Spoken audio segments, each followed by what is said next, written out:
gotta get him. This is a great, funny thing Maron did. Okay, this is why I don't buy any of he. I mean, he can say sensitive and woke now. Shut up, dude. I know funny Maron. I know him.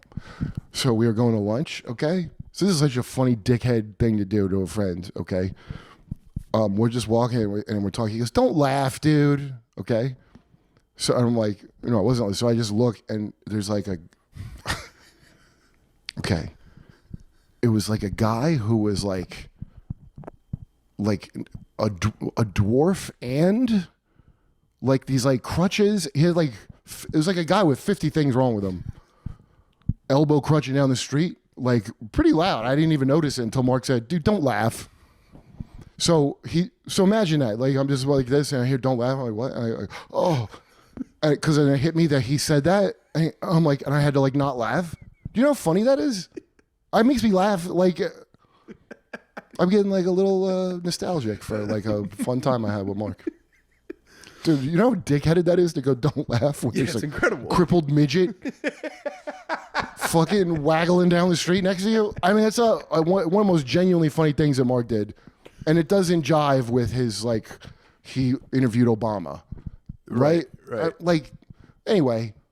Meanwhile, I know Tony's deeply hurt every time somebody doesn't like his fucking thing and think it's the greatest, right? Everyone is. No, I'm not. I don't give a shit. I get my feelings hurt. Why? Because I put myself out there. And Dude, the you feeling of achieved rejection something more is than not most great. famous entertainers have ever achieved, which is keeping your daughter from mutilating her own tits during the fucking... I mean, like, dude, your achievements are more than anything I've done in my career, okay? It's more important than what Rogan did with his podcast or Maron did. You kept your daughter from being sacrificed to Kyblee. I know.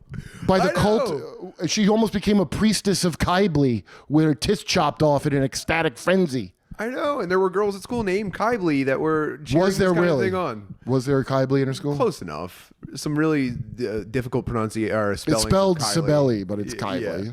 I think. I don't fucking know how to say that fat cat lady goddess name. It's a goddess, big fat goddess.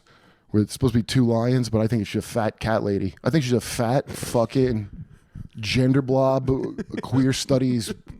It's like feminism somehow, but it's obviously not.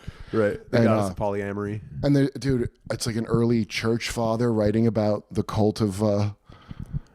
That's me now. And he's like, yeah, the priest, the dudes, he goes, like they castrate themselves and then they go about in the street wailing.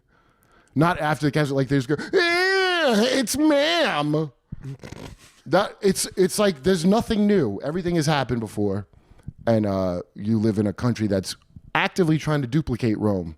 Right. So that's why the Book of Revelation works. Not because it's an amazing prediction of the future, because it's like a play. It's like a fucking play they're doing, like Shakespeare, like Summerstock. They make everything just how Rome was ruined. They do like beat for beat. Child, I like. First of all, I know you're saying that, but I watched people. I know. Yes. I know. And you know what's funny? I shouldn't even say you have the greatest achievements of any comic I know, but you do. It's like almost like how Gutfeld's the #1 late night comedy, and like it should not be that way, but it is because everybody dropped the ball. Sure. Gutfeld's a Fox channel. My friends of mine that are funny work on it, but it's a political Fox channel thing. Okay? There's no way that should be the funniest late night, but everybody dropped the ball, right? So now Gutfeld's #1. So now you're #1 dad because everybody didn't do basic dad shit of looking out for their own flesh and blood's titties. Let's go. No, they created Instagram accounts for their newly trans children, and they said things like, Yo, that's so a child proud. sacrifice. That's insane. Yes. Yeah, they offered. That's why them up. Mark's dumb to say that trans shit. Like the shit you had to fucking deal with. This is what gets to me, and people don't really understand why I'm even making these connections. But how can you not?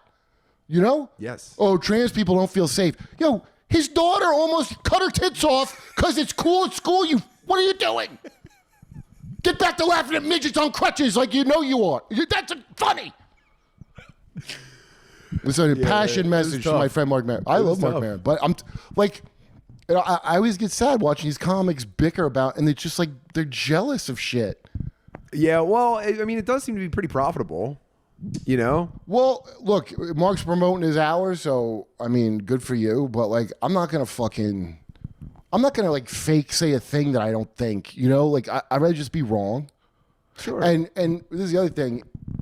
I know Mark hasn't researched jack shit, and he wouldn't hear you out about your situation because none of these fucking. Right now, because he's got like the chiseled in stone message that was it permeated the Dude, brains they all of all like the what almost successful. You know people. what was bad about alt comedy was they were mad that they weren't the main thing, and then it became the main thing. Then they hated themselves. They're like comedy's not. So first, when I got in, I'm an all black room. It's diverse as fuck, by the way. Comedy, okay, it always has been. Up until Comedy Central, only went to Rafifi where Mulaney and Kroll had their thing, right? And then all of a sudden, why is it all white preppy? Well, that's what alt shit is, you fucking improv fairies. You didn't know that? And then all of a sudden, comedy has a diversity problem. No, you twits. No, you are a rich dipshit that took improv and you yes and everything like the cunts you are. And you got Maron doing it now. This ain't supposed to be how Maron is. He's supposed to be screaming in a stupid, tattooed fucking alt bitch's face outside a club because she's not supporting his voice on stage. That's what the Maron I know is supposed to be doing. Not pretending to ducking Me Too's for yelling at an alt bitch in the face. You don't rape nobody. He yells in their face, and good for him. You slap the tattoos off of some of these broads. You see them, they got them up to their neck. That's how molested they were. Isn't that sad? You think that's a joke? Yeah, the girl tattoos up to her neck. She got molested up to here. You know how tragic that is? At least she has her tits, though, right? At least Gen X, she just got a lot of shitty tattoos. Yeah, man. Guys, So Kurt Metzger went off on Marc Maron. Marc Maron has been trashing all the comedians, the quote-unquote anti-woke comedians. And finally, one of them has clapped back at Maron.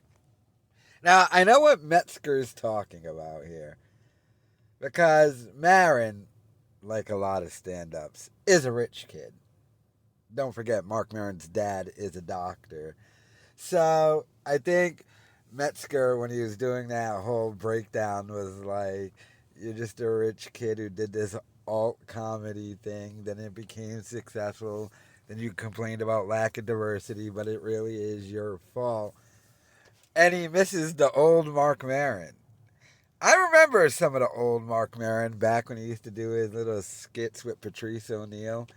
You ever see that video where Patrice O'Neal goes on stage and throws Marc Maron around? But the first clapback back at Maron, who's been trashing all the comedians because his new special Panicked is coming out. But Metzger, whose show did he do here? Tim Butterly's? Just misses his old friend Marc. Marc has been going scorched earth, and I don't even know how much of I know Metzger is kind of like a Joe Rogan guy, kind of, and he's on Jimmy Dore's show now and stuff. But to have Metzger just bring up a bunch of true stuff, funny stuff, and it seems like Mark's biggest complaint is the politics. The fact that his side lost because he picked the side, and now he's just taking it out and blaming Rogan and Theo Von and everyone. Whereas I think Kurt's just like, Marc is taking it way too serious. Way too serious. But let me know your thoughts in the comments.